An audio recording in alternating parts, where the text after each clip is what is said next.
Have you ever looked out your car window in the dead of night and seen something that shouldn't be there? Not headlights. Not people. Just silhouettes, standing perfectly still, watching. My name's Alex. And what started as a normal drive to Modesto turned into the single most disturbing night of my life.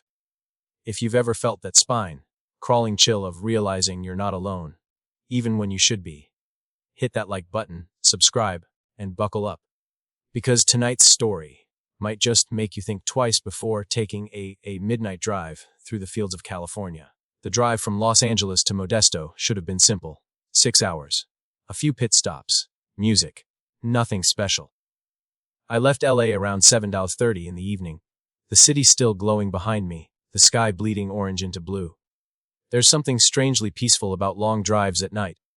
Just you, the road, and the hum of the engine at least. That's what I told myself when I started. The first few hours were normal. Traffic, gas stations. The occasional billboard glowing against the darkness. I even remember singing along to the radio. Badly, but happily. Then somewhere past the halfway mark, everything changed. Around 11 p.m., the world outside my windshield went pitch black. The kind of black that swallows your headlights whole. I was somewhere between the endless crop fields. No gas stations, no houses, not even other cars. And then I saw it. At first, I thought it was just a shadow.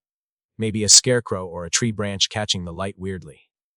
But as I got closer, I realized it was shaped like a person. A man. Or something man-shaped. Standing completely still in the middle of an empty field. I remember tightening my grip on the steering wheel. My heart thudded once, hard. Because he wasn't moving, not an inch. I slowed down, squinting. There were no details, no color, no features. Just a solid black silhouette. Like someone had cut a person out of the world itself. And when my headlights hit it, it didn't reflect anything. I blinked, rubbed my eyes. When I looked again, it was gone. Just gone. That's when I felt it, the first flicker of unease. That low, animal part of your brain whispering something's wrong. 10 minutes later, I saw another one. Then another. By the third sighting, I wasn't trying to explain it anymore. My heart was racing, my palms slick on the wheel.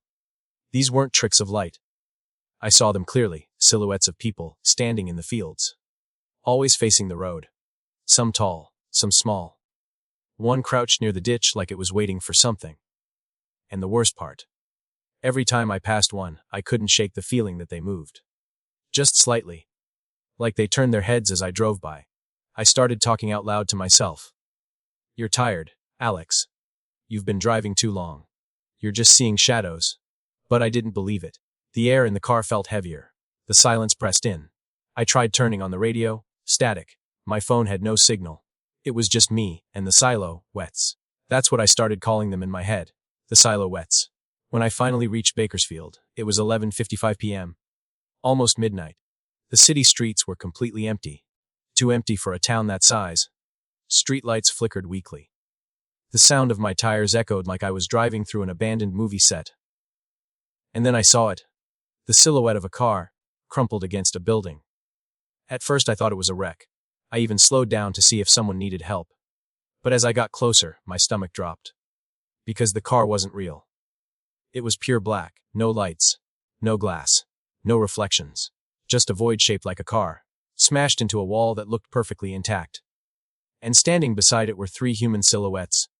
Motionless. I don't remember what made me stop looking. Maybe it was instinct. Maybe it was the chill that crawled up my neck. But I pressed the gas, hard, and didn't look back. I reached Modesto just past 1 a.m. My hands were shaking as I pulled into the gas station near the city limits.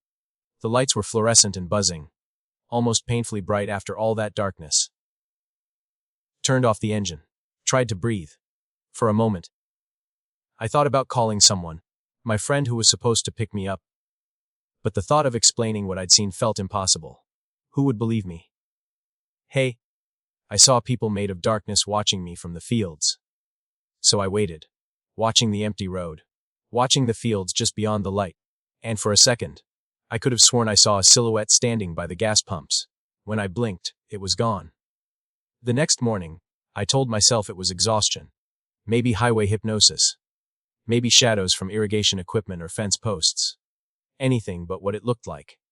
But on the way back to LA, I didn't look out the window once. Not once. Every time the car passed another field, I stared at the dashboard.